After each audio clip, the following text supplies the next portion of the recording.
जय जिनेन्द्र। आपने पूछा कि रोट तीज का क्या महत्व है। तो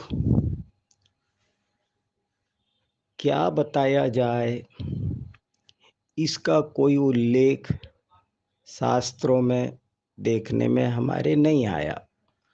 जैन संस्कृति में, जैन परंपरा में, जैन शास्त्रों में कहीं हमारे पढ़ने में नहीं आया।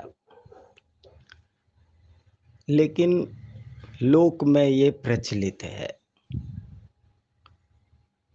तो कुछ ऐसा भी सोचा जा सकता है कि ये वैदिक संस्कृति का हो सकता है, अन्य किसी संस्कृति का हो सकता है। ये लोक की बात है, धर्म की ना सही, ऐसा हम इसे सोच सकते हैं। लोक में नाना वजहों से अनेक पारिवारिक, सामाजिक, प्राकृतिक कारणों से भी बहुत सारी बातें, बहुत सारी परंपराएं समाज में विकसित होती हैं। तो उसी के कारण ये कहीं से विकसित हुई होगी, ऐसा लगता है मुझे।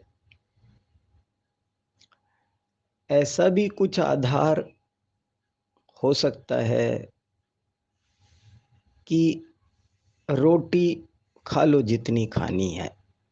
अब ये रोट तीज है, आज के बाद अब 10 दिन रोटियों की छुट्टी।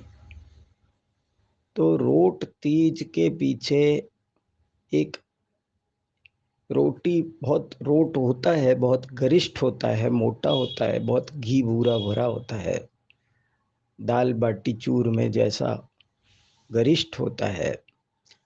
तो रोट तीज का एक संदेश मुझे ऐसे भी भासित होता है कि बस अब रोटियां जितनी खानी हो खा लो, तृप्त हो लो। कोई बात है तो सोच लो अपने दिमाग में, लेकिन अब आज के बाद रोटियों से दूर हो जाओ, उनकी आसक्ति से दूर हो जाओ, खाने पीने की लोलुपता से, इच्छा से विरक्त हो जाओ। और अब 10 लक्षण महापर्व आ रहा है, तो 10 दिन लगातार अब गहराई से धर्म ध्यान करो। ऐसा कुछ रोट तीज का अभिप्राय हो सकता है, ऐसा मेरी समझ में आ रहा है। मैं किसी भी चीज को बहुत ज्यादा खंडन करने के पक्ष में नहीं रहता हूँ।